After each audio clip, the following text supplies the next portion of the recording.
I guess it's a bit of a surprise to see City so happy to concede possession. It very rarely happens. I can kind of remember them doing it against Atletico Madrid away from home. And there was weirdly a game against Brighton in lockdown when Cancelo got sent off after about 10 minutes. But apart from that, they obviously want the ball more often than not.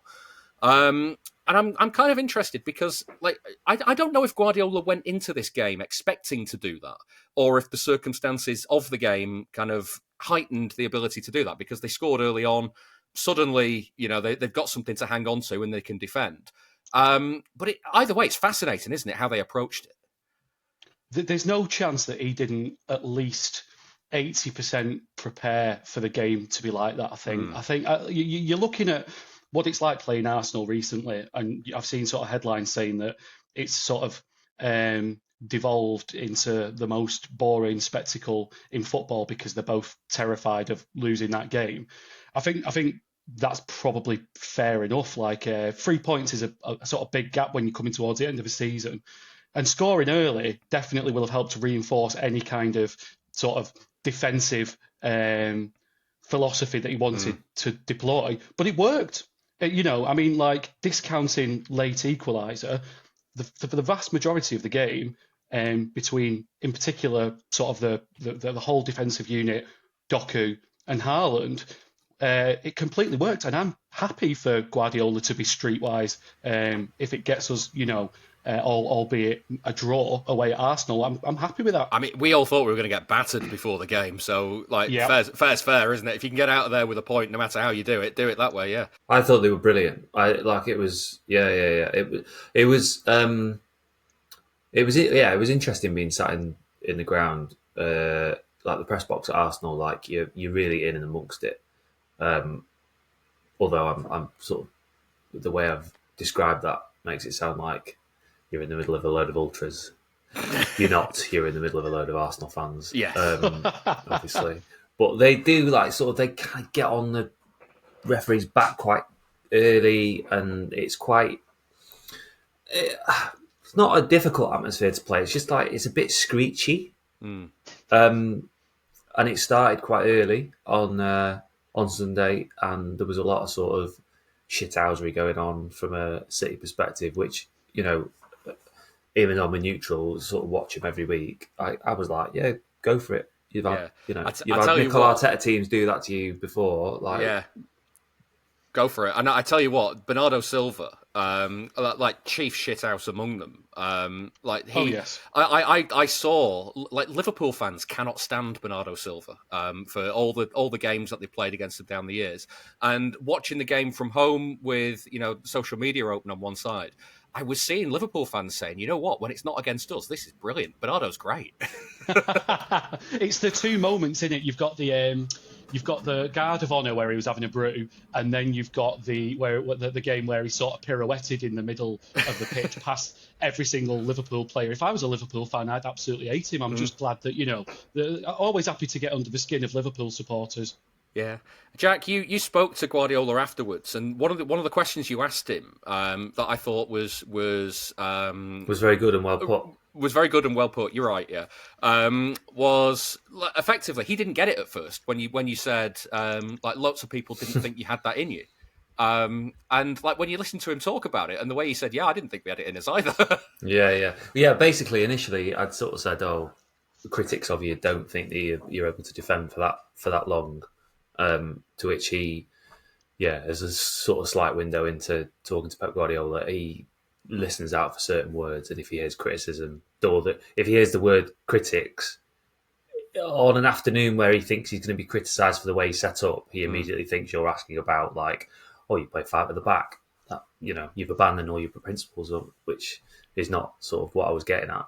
But it was funny, when he'd realised that he'd got the wrong end of the stick, and then went, oh yeah, I didn't realise we had it in us either to sort of defend that gallantly for so long. But I was like, it's like you were saying about the vibes at the top of the show. To be able to sort of defend as a unit for that long and that stoically is a really positive thing for them, I think. And I don't necessarily think they need to play like that again this It year. won't look like that often. Maybe at Anfield, but other than that, That's it. Yeah. Anfield will be it. Yeah.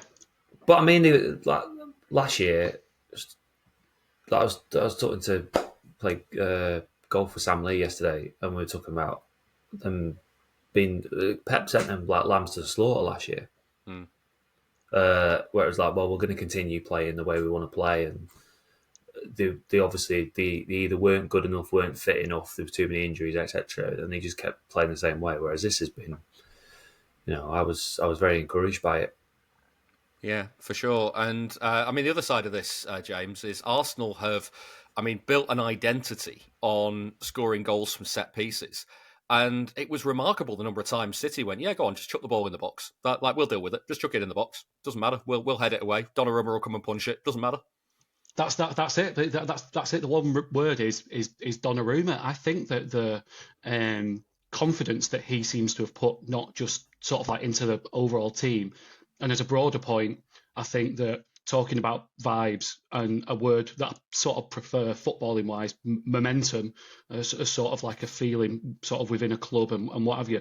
Donnarumma just seems to have made everybody feel very self-assured, and I perhaps have underestimated him. I mean, I was posting Instagram stories, justice for like, Edison. yeah, being like, I don't want you. You can't do anything with your feet. If Luis Enrique doesn't want you, then why on earth would we? But like, I'm so like completely sold on him as like he's potentially the second best goalkeeper in the world after maybe Courtois, and defending from corners and what have you. It just felt like I wasn't nervous. It's weird in that like the way that Arsenal bullied City last season at set pieces, and like every time the ball went in the box, you thought they could score from this. Whereas on Sunday, you were thinking, "Go on, then." It's like we've dealt with them all so far; they'll be fine. Yeah, well, I feel quite bad about this really, because there could be an element of revisionism with Edison, and you sort of don't want that to happen because obviously he's absolutely sensational goalkeeper. But you look at the derby. And the Mbuemo effort that Donnarumma tipped around the post. I can't remember what score it was. Maybe it was 2-0 at the time. 2-0, yeah. But I mean, it changes the complexion of the game if that goes in. I think Edison probably saves that effort, but I think he taps it back into the box. And then it's like a sort of a 50-50 as to who gets that second ball, and maybe... There's a fine line, like I think, with Edison. So, generally, peak of his career, Champions League final, essentially winning it as much as Rodri did. Maybe the season after that was all right, but certainly last season, he looked like maybe a lad in the office who's become disillusioned with his job, or who's having problems and it's affecting what he's doing. Didn't look right. He'd obviously made his mind up that he sort of had enough and was going through the motions a little bit, and I think we felt that last season. I kind of maybe think he stayed a season too long, but in terms of the revisionism, I think you're right, because the impact of Donnarumma coming in feels like it's really he's had maximum impact. Really, that could further lend itself to people perhaps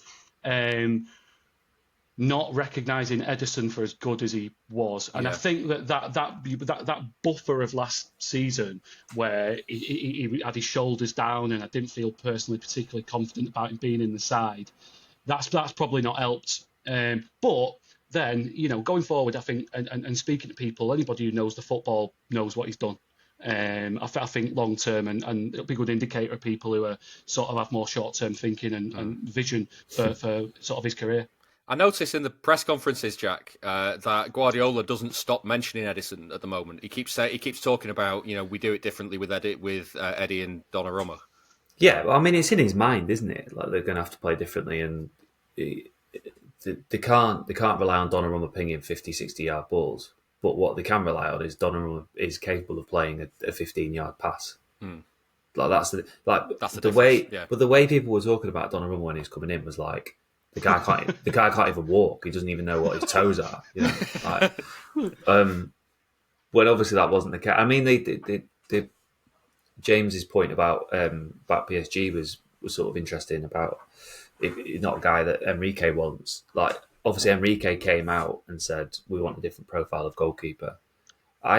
From like sort of people I'd spoken to around Donnarumma when he joined, it seemed like it was a decision that the director of football had made, and it was more sort of around the contract, and that Donnarumma had a contract pre-Club World Cup ready to sign, and they went, "We'll do this after the Club World Cup." And then suddenly, when the Club World Cup finished, it was like whisked away from him, and actually, it sounded like it had been driven from the board rather than the coach. But then the coach has obviously had to come out and say we want a different profile of keeper because they've signed the guy from Rennes, I think. Is it Chevalier? Yeah, that's the one. Yeah, I think statistically, by the way, his distribution in League One isn't as good. Weaker. Yeah, it's weaker than Donnarumma. Hey, no. He didn't say he wanted a better goalkeeper. He said he wanted a different profile. That's what he's got. It's where the metrics of that profile are hitting. We're not quite sure. And then the whole goalkeeping situation around City this summer has been sort of fascinating. Not even touching Trafford, but Edison is of a mind that they were always after Donnarumma, and I would be inclined to agree. Like the idea that Donnarumma, they got 3 days before the end of the transfer window and went, "Oh my God, Donnarumma's available. Let's go and get him." But like, it's just complete nonsense. Unlikely, isn't it? At best. So Edison thought that they wanted to sort of move him on, and actually wasn't as inclined to move on as he had been in previous seasons himself.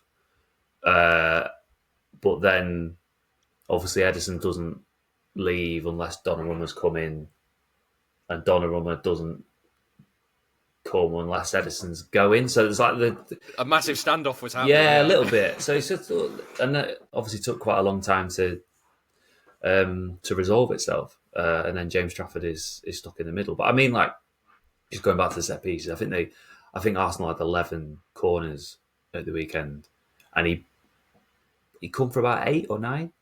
Big punch. Didn't try and catch any of them. It's just like, I know what I'm good at. Bang, have that. And it's, you know, just going back to what I was saying about the derby earlier about the Umbuemo save. Again, it's difficult with revisionism and things like that. But did he concede 1, maybe 2, with someone who's not 6'6" that comes and, you know, Arsenal are so good at set pieces that they could have got overwhelmed completely. I mean, how many times have we seen attackers basically stand on Edison's toes from a corner and really unsettle what City are doing? But they can't. Well, they can, but it's much more difficult thing to do with Donnarumma. You've been in press conferences with him a lot this week. He keeps talking about team spirit, vibes, everything else that kind of comes with it. He went unchanged for Napoli and then for Arsenal for what he said was consistency. But good vibes comes into it as well, I guess. Yeah, I think it was one of the main things that there was the issue last year was they weren't sort of, I don't know, they weren't fighting for each other as much. And it is an intangible and it is an easy thing to say, particularly in hindsight, but I think quite a few of us at the time were saying, like, this doesn't feel right.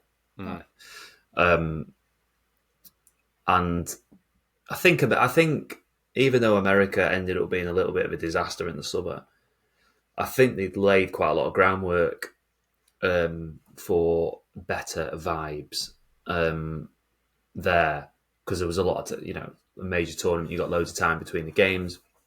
You can do all sorts of stuff, sort of team bonding wise. Go to the beach, have a kick around, that sort of thing. Yeah.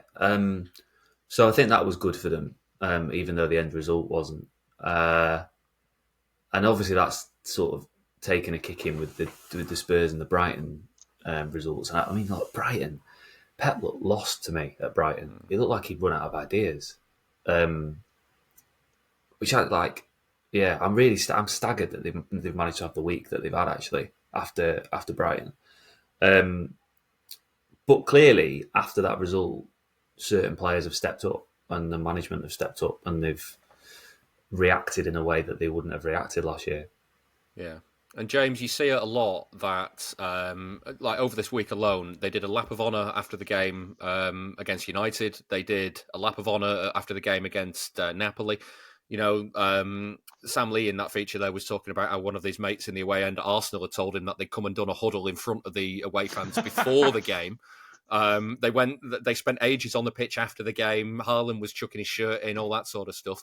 Even Bernardo Silva kicking Gabriel in the way that he did.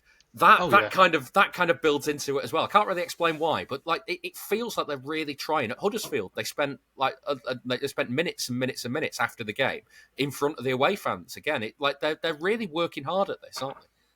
So I think, like, number one, I don't agree with Huddles. Prior to or after the game, I'm not having a huddle. However, do you know what? Right, I think they sort of like points perhaps just come to me, but they probably sensed that City fans were maybe a little bit confused. I think at the approach to perhaps the last 18 months. Sort of key points being persisting with the same players in system last season because it was full of players that Guardiola felt like were robotically programmed to do what he needed to do. And yet they couldn't run. Yeah, regardless of whether or not it worked. Into January, I think a lot of people were disillusioned with the fact that so we signed, I'm going to call him Victor Rice. I'm not calling him Victor Heiss. So Victor Rice, Kuzanov, Marmoush and Nico Gonzalez. All three really in terms of like apart from Marmoush disappeared, and I think there was some frustration in the fact that perhaps Kuzanov wasn't playing more, and it felt a little bit like what's Nico Gonzalez, what's his role in the team, particularly then when you come to sort of the next element of it, which is when we're out in the States and Tijani Reinders comes in, and then you look a little bit more. Is there any strategy behind what they're throwing money at here? I think everyone was really disappointed at how that tournament panned out. So I think that going into this season, myself as a fan, and I think perhaps as a wider fan base, everyone didn't know really what to expect, and perhaps that Guardiola and the team are hoping to reconnect with the fans who may be disillusioned from those prior points mentioned. So that's one point. Number two is, obviously, this group's quite young, and in recent sort of like seasons haven't really won much. And I think it's the winning that bonds the team and the players with each other and then to the fans. So he's looking for micro opportunities to do it, isn't he? So like a derby win, he's making the most of it, which I'm sure everybody will lap up and be happy with. And that's not a lap of honour pun, although it can be taken as such. And I think that, like, building the momentum and picking the same team, City fans are like that. City fans kind of want to see a little bit more of that, I think, from Guardiola rather than the roulette of not knowing what to expect. I think creating a safe environment where our expectation as fans and Guardiola's expectation of a similar selected 11 can only like create a good bond with everybody. And I think like we're strongest when we've got momentum behind us.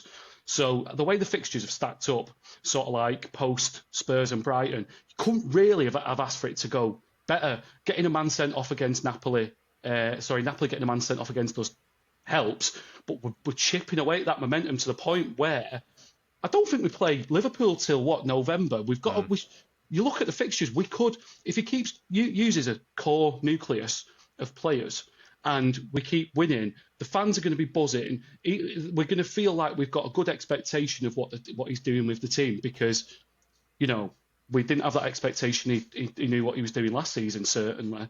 That's only going to create a more of this sort of like good vibes mentality, and you turn the club into a freight train then, and that's when we're most dangerous. You'd look at the week as well, Jack. He said in that feature there a couple of times, tactics come second to good feeling and kind of team spirit and that sort of stuff. Like he made a big thing of like after that Donnarumma save, I think it was Diaz and Haaland and Rodri all went to him and give him a bear hug and a fist bump and all that sort of stuff. It just strikes me how much of a contrast that is to last season. Yeah, completely. I mean, I would take what he says about the tactics with a large pinch of salt. They've won a few of the titles because of the way they've played. I know that sort of. I always say that his genius of man managing players is sort of overlooked because his tactics are so amazing. Like, he is a really good man manager. Whether you agree with his methods of ignoring people and then being all over them and stuff like that, whether you agree with that or not, clearly he does get the best out of the vast majority of players that he coaches. But yeah, I agree with this sort of spirit and the vibes and all that sort of stuff, and I've written about it, and it is very important. But I think it's become more important while they're trying to figure out what they're doing tactically. Yeah. And once they figure out what they're doing tactically properly, and once Pep Linders gets stuck into it properly, then the spirit takes a little bit of a back seat, because it's become that's the foundation of what they're doing. But actually, the most important thing is, like, this is how we're going to beat the best teams. Yeah, and now they can actually keep the ball. So let's just keep the ball instead of having. Well, they don't want the ball, do they? Yeah. They don't want the ball. I mean, it's going to be fascinating on Saturday against Burnley, when actually they're playing against a team who want them to have the ball. How are they going to react?